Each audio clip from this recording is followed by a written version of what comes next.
Hi, today we're going to talk about when you've lived your life in survival mode and now you're 50 plus years old. And so I really wanted to make this video for the population of people that have lived their life in survival mode and are now starting to come out of it. And there are some serious challenges here and some hurdles that I want you to look out for, and I want you to know how to overcome them.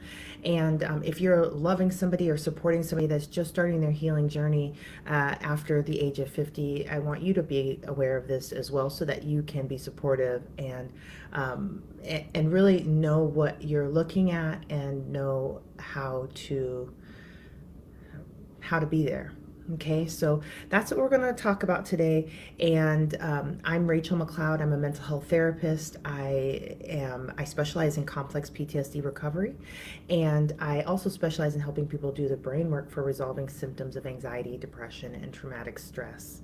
And the brain has a very beautiful process for this. It's so fast, so effective, and this process gets stopped and blocked, and it can stay stopped and blocked for a lifetime.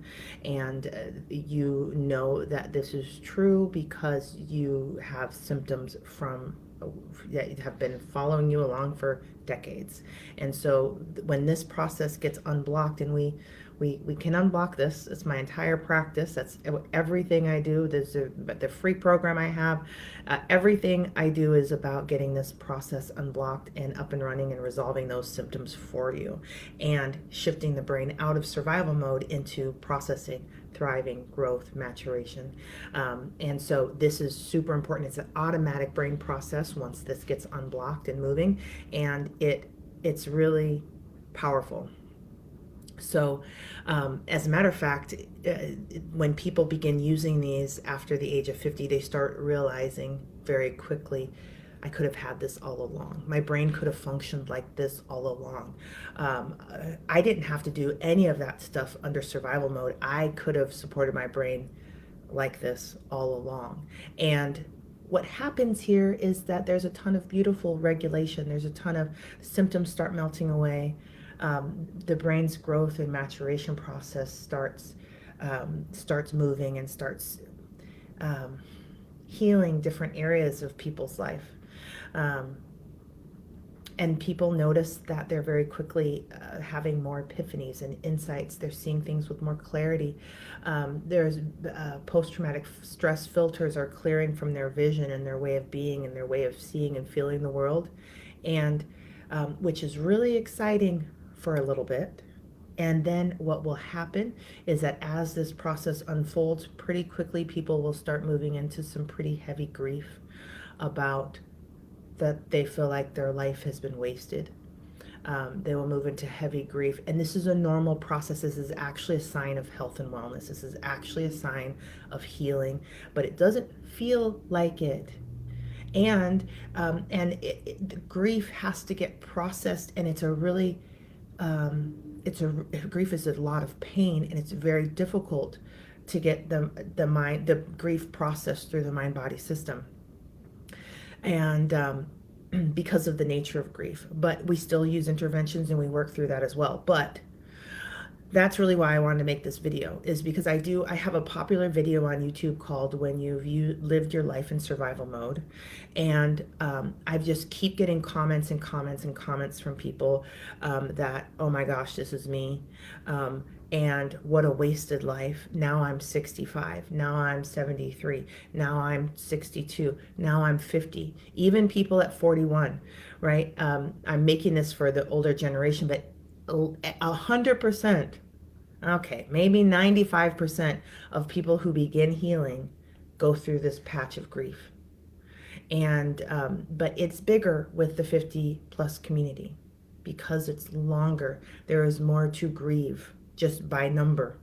There is more time to make peace with, and there is more here to resolve. And so it can be very, very heavy, 50 plus, 40 plus, right? But really 50 plus. And um, with the grief can come a lot of anger. It can come with a lot of resentment. It can really cause a lot of shutdown, collapse, depression, um, And still, this is a healing sign. This is a sign that the mind body system is healing. Grief is on the process, it's on the spectrum to acceptance and making peace with and new beginnings, endings and new beginnings. And so this grief process is really, really, really important. I do not stop it. I do not block it. I don't soften it. There are strategies to make it easier. I don't say, hey, no, let's look at the bright side. Absolutely not. This is important brain function. The brain needs to go through and review everything and make peace with everything, and it's painful. And so, number one, if you started your healing journey, or if you're just now in the point where you're realizing, oh my gosh, my whole life's been under survival mode,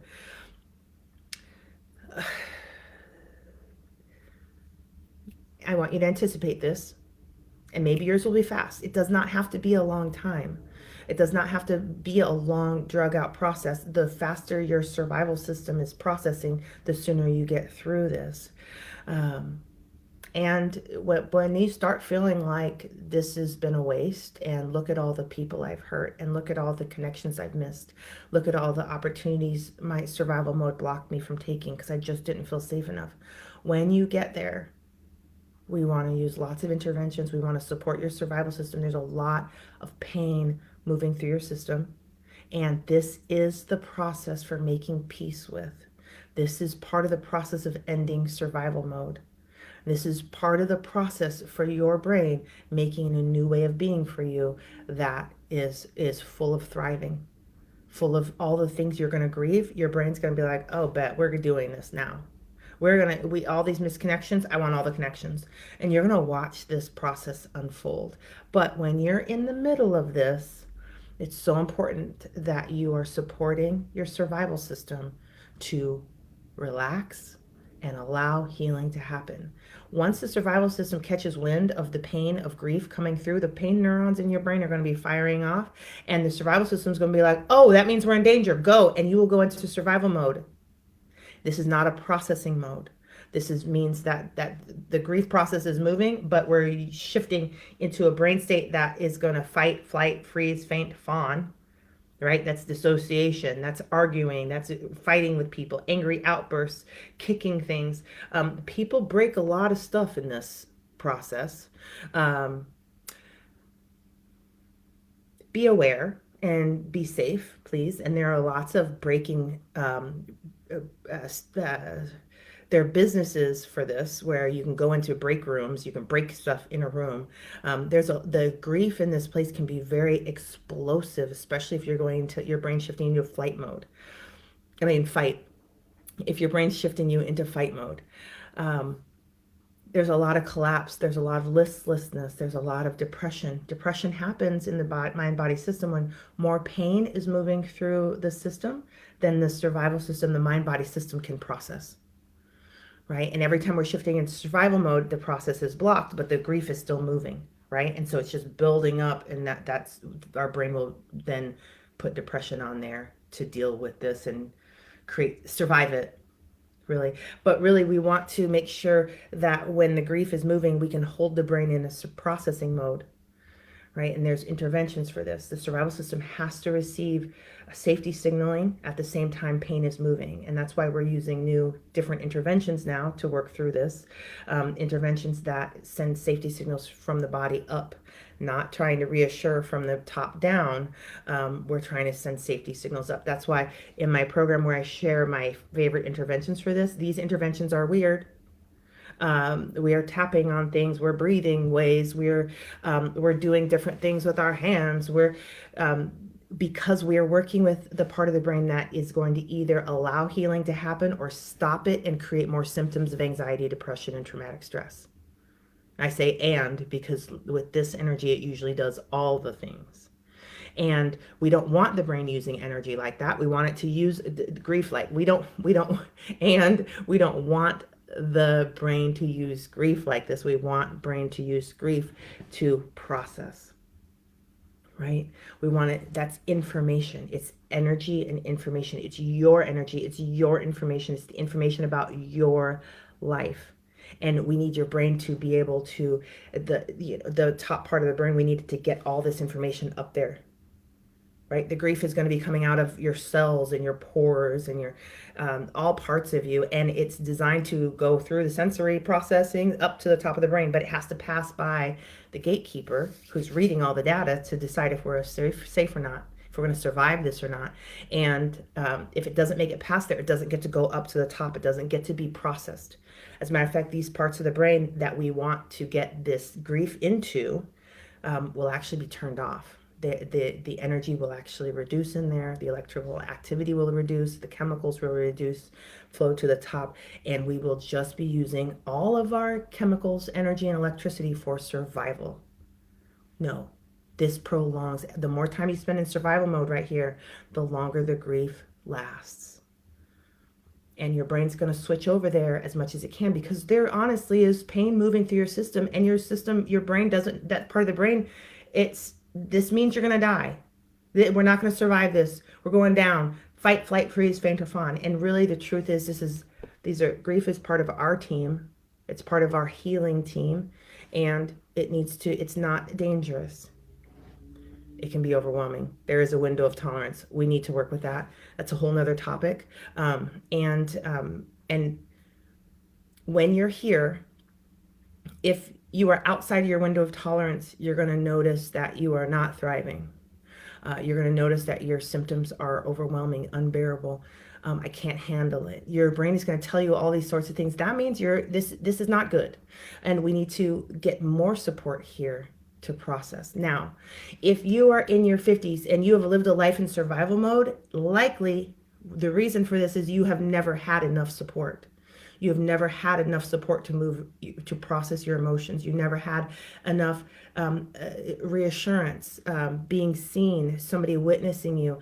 This is stuff that's supposed to happen in early childhood. It's supposed to wire us and build us to be able to do all this emotional work. And so if you haven't had all that support to build that yet, you're going to still have to do all this emotional work, but your wiring isn't built yet for it. And this is why I really encourage you to get a team. You don't have to do this alone, and it's really important to have a team to get support. The more support we have, it's the antidote to complex PTSD. It's the antidote to living a life in survival. It's accurate, effective, efficient support. And I would love that to be family and friends, but sometimes by this time, survival mode has isolated us. It has pushed our friends and family away. It has burnt our bridges. I mean, if your brain chooses fight or flight, you don't get to make that choice for yourself. You don't get to choose if you're going to freeze, if you're going to faint, if you're going to people please. You don't get those choices. That your survival system chooses that. It's not a choice center.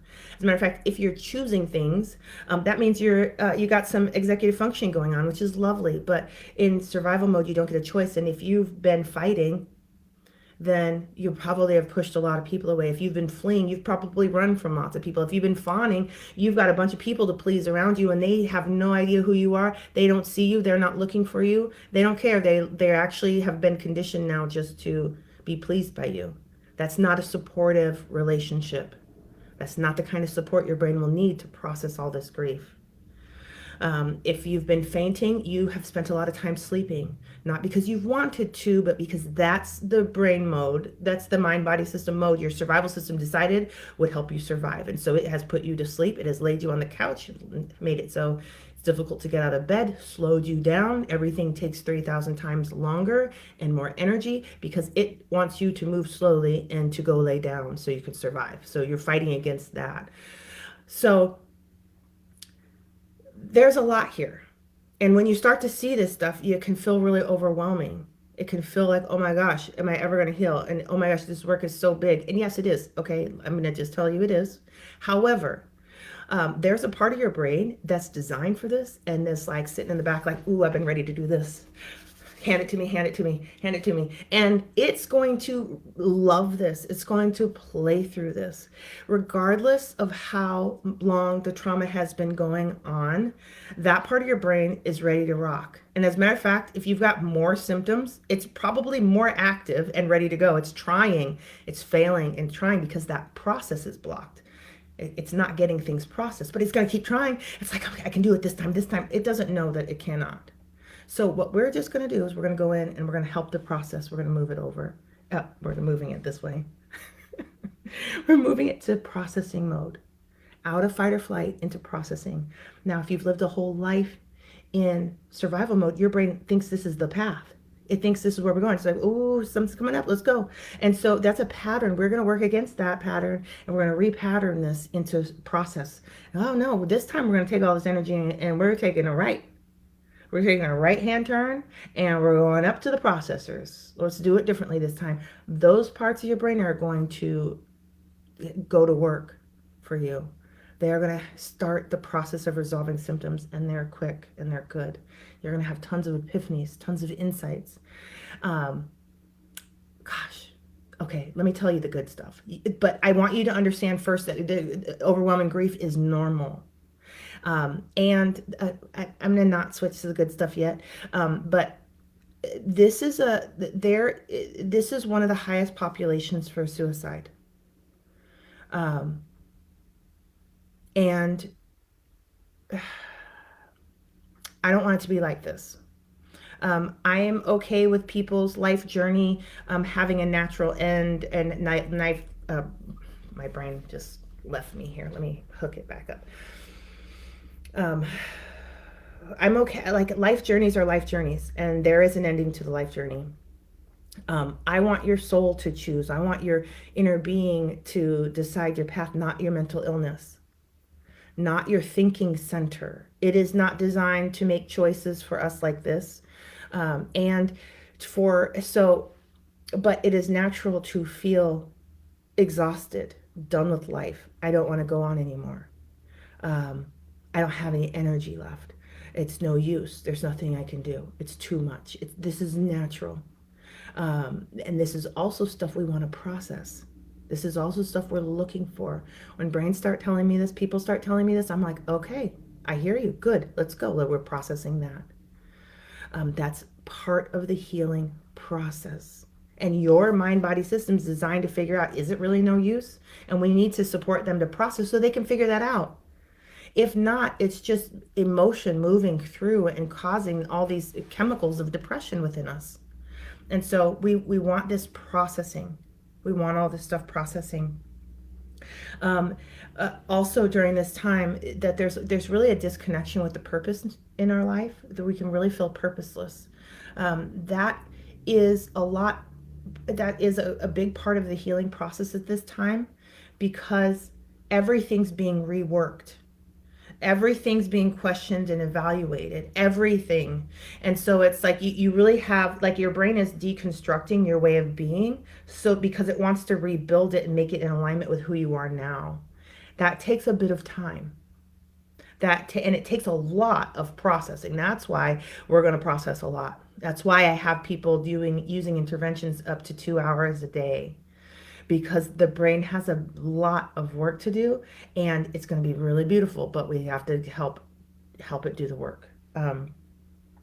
So this place where you have no way of being, because your brain is literally taking it apart now and it's putting it back together. You'll see it come back together as well. I should make a video on that. Okay, I'm going to make a video on that. But you can see this, and it's really encouraging. It's fun. But the taking down and apart really makes you feel like you're going to lose your mind. It's over. That's normal in this. And it's because it's such a big overhaul. It's not a little bit of, oh, things are pretty nice, we're just going to tidy up this house. No, we're taking this thing down to the foundation and we're going to rebuild it.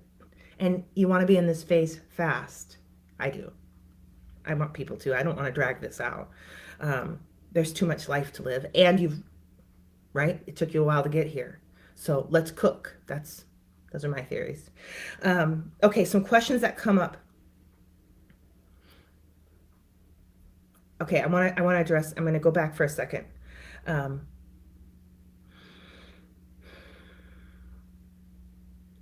The high risk of suicide thing is real. And this piece right here of deconstruction is an ending. It really is. It's no joke. It's a real ending. It's an ending to the life you knew before, and it really could feel like the end of your life. But this actually should have been happening over and over and over and over again throughout your life. Like, we shouldn't be waiting for midlife or end of life crises. This is a sign that the brain has we've outgrown our subconscious programming, and it no longer fits us, and it will go through a deconstruction phase and go. People that have a lot of support around them, they have healthy family systems, they're supported through this seamlessly. They don't even think about it. They don't even know they're doing it. It just happens and it's done. And they're wired really well, so processing is smooth. Those of us who don't, it will feel really chunky and clunky, and there's a lot of despair and a lot of, I don't know what my life is. I don't know what I'm doing. Why am I here? There's a lot of that. And then as we get through it, the brain rebuilds and it builds the new subconscious programming for us, and we're off and running. At this age, 50 plus, this is the first time your processor has been running well, because we're putting so much safety signaling in. This may be your first overhaul, and it's going to be a big piece of work. And I have not had a case yet where somebody's the programming doesn't make something beautiful and they're off and running into the next phase of their life. I've seen struggles. There's been struggles, but it's really, I trust that there's just more to do. And I'm also open here. There is an end of life, right? And there are end of life concerns. And I want you to work on that from your executive functioning, not survival mode and mental illness. That's really what I want to say. And there's a big difference in that. And if you don't know the difference, I really want you to reach out for help, and to have somebody help you find the difference for you, and what does this mean. Okay, so I am absolutely against people dying from mental illness. It's a thing, I know, but I'm against that. And you don't have to. It's not. I don't think it's the way to go. Okay. Some questions. Is it too late to heal? I hear that a lot. No, absolutely not. It is time. This 50 plus is a massive era for the human race. This is really there. When this goes well, there's so much health and wellness poured into our foundation. All of the generations behind benefit tremendously. And not everybody comes to this place well. Not everybody comes to this place healed.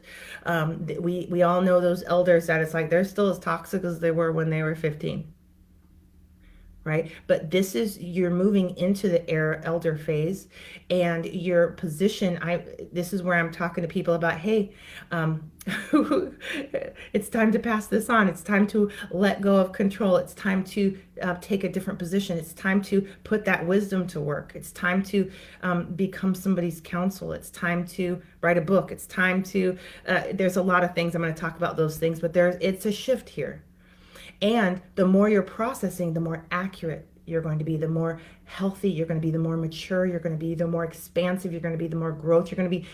The vibrance opportunity here is tremendous. And it's by taking life and processing it that brains make gold out of. And you got a lot of life. You got a lot of gold at this point. There's nothing, there's no way around that. If it doesn't get processed, it's still kind of manure-ish, right? It's like you put manure on the trees and then you get all these apples and all these fruit and all this stuff. It's like we want that to go to the conversion phase, right? And it's kind of stinky and it's no fun and it drags and it's not attractive, right? It's like you're just like, I don't want to smell this anymore, right? That you're designed to be like that. It's time to process this stuff. I hope that was an okay analogy to make. I'm not trying to insult anybody. When we don't have processing of our stuff, it stays in the pre-converted form, right? Instead of manure turns into compost. This is what we want. We want the stuff that builds health and wellness, right? And the brain has a process for making that conversion. Just like the mind body system, the body converts vitamins into something that's active and usable, or it just flushes it out, right? So our brain's designed to do this with our experiences. So it's not too late to heal. It's beautiful. It's powerful. I've watched so many beautiful things here. I want to go on and on about that, but I only have about 5 minutes left, so I'm gonna try and wrap this up. But I'm gonna make some more videos. So, is it worth it? Absolutely, absolutely. I even in even in actual end of lives, um, this is really powerful. I don't know what happens after this, but I think we're here to learn and grow and grab all the nuggets. And so I think that there's a lot worth it here besides the fulfillment and the connection and the satisfaction that one gets. Um, I think it's absolutely worth it. But I don't want to, I can tell you this, but I want you to experience it for yourself and you let me know. Uh, that's that's the marker, really. That's how we really know. Okay, is it going to take too long? No, no, no. It's not going to take too long. It's going to be gorgeous. Every time the brain processes, it feels better and better and better. And then there's some dips, and there's because you got to practice processing lots of emotions along the way. It's how we build our endurance and our patience, and so and our skill set. And so there's ups and downs, right? But we can see things are improving all the way through, and life's getting better, and we're having more connection and just more alignment, more growth, more depth, more emotional and mental wealth. And that I think is worth it. And so what we have as we're coming out of this is we're coming out with tons of wisdom. There is a post-traumatic growth phase that happens as people are healing and processing traumas and building new ways of being. This stuff, brains are designed to rewire here, and to really neuroplasticity, create new pathways, new ways of being, grow. This is powerful, and there's tons of wisdom that comes through this. As a matter of fact, what I will tell you is you are likely to fall in love with yourself. You are likely to fall in love with your life journey. You are likely to fall in love with all that stuff that happened to you. And I know that's crazy town, and you can't imagine that from where you're standing now, but I've seen it happen over and over again. That's why I say it. I remember as a young therapist being like, oh, I don't know. I don't know if we're going to be able to heal and overcome this. Huh? They do. Brains do. The other ones, I'm like, oh my gosh. And then this is the best thing. I don't regret a thing that happened to me. Okay, fine. But over and over and over again. And brains are designed to do this. This is what they will do if they're getting the support they need. They will convert nightmares into health, wellness, legacy, power, love, depth. They'll do it. Um, you will watch yourself be masterful with compassion. The more you process, the more compassionate you will be. This energy is the most connective, healing, powerful energy there is in relationships. You will be a magnet of awesome. I have watched so many generations shift. Parents that kids don't want to be around, now all of a sudden kids are coming around. I had a parent recently. The kid was like, "Why don't we have a good relationship? Why don't we spend more time together?" Yes, this is going to happen naturally. You're there, and mind you, that's not very skillful, but it's the energy moving through the child in the best way that they can, and it's a sign that I want you. Yes, I'm here for that. And so you're going to notice these elements really making you highly attractive. You're going to notice your passion return. That's going to be interesting. You're going to just feel like you're coming alive. And people will start saying this to you. They'll start saying, oh my gosh, it's like you're just coming alive. Watch. Okay. You'll be a beacon of wellness. You'll see the dynamics of humans. And because your brain has processed this and run your own data and learned so much about you, it will naturally switch this out and show you the world like this. And you'll be talking about this with this is awesome. You'll fulfill your goals. Your brain's designed to do that. So all of a sudden you'll watch yourself setting goals and achieving goals, setting goals and achieving goals. Now, at this point, as you're doing that, that's pretty high end level stuff for a brain to accomplish. It needs to get the inner world running well enough that it can get the relationships running well enough, and then it can get and the daily needs met, and then it starts working on self-actualization and goals and those sorts of things. So that's bigger stuff. But here you might notice another loop through grief. You might notice another loop through grief anywhere, and we're processing that. It's time for grief processing. Um, and it's part of the brain's way of making new beginnings. And if it doesn't finish the grief process, it doesn't get to do that. And so we are really coming back to there. It's me coming back to that again. One of the coolest things I've seen this do is shift generational patterns. When you stand at the top of your family line looking back healthy and well, you are speaking out about stuff. You are liberating people. You're saying, hey, we used to do that. Hey, I used to make you do that. Hey, we're not doing that anymore. Hey, you don't need to do this anymore. Be free. Hey, I see you. I see this isn't a good fit for you. I don't do this anymore. And you're going to give people freedom and life, and you are going to really break some serious generational patterns. And that is going to give so much breathing room and so much life to those behind you. In addition to the compassion. I mean, the healed people heal people. That's really the way it is. Traumatized people. That's the way it is, right? So we want to shift from trauma to healing. Hurt people. Healed people, heal people. And so we want to move there, and you're going to watch it happen. It's going to be everywhere around you. So I know that I have all the compassion for you as somebody who's 50 plus. It's a lot to look at, and I really encourage you to do more intervention use than looking directly at this. Look up a couple of hours into this and see what it looks like, and if it's still too overwhelming, go back in and do some more intervention use. And so I do want to invite you to try my 3 favorite interventions for this. I share the video training for that in my free program, Interventions for Inner World Transformation. And really, I want you to play with these interventions, see if you can find one that really supports your survival system to move from survival mode to processing. And if you can find that match, which it's likely that you will, I think it's like 95%. I'm guesstimating based on results in working with people and brains. But once you find an intervention that works for your brain, now there's so much healing work that you can do. You can help your brain overcome anything, because that shift from survival mode to processing is the door that you're getting the gatekeeper to let the healing gate to stay open and be open while you're using those interventions. And so we really want that.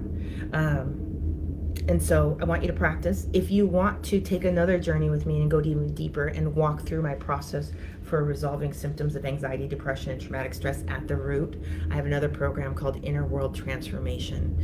And that is super powerful and really easy to follow. That's what people keep telling me. So there's a lot we can do here, and it's fun. It's going to be fun. Grieving's not fun, but there's a lot of fun in and around it that we can make to make this easier. So thanks for hanging out with me. Like, subscribe, share this video, and follow me on Facebook and YouTube, and I will see you around.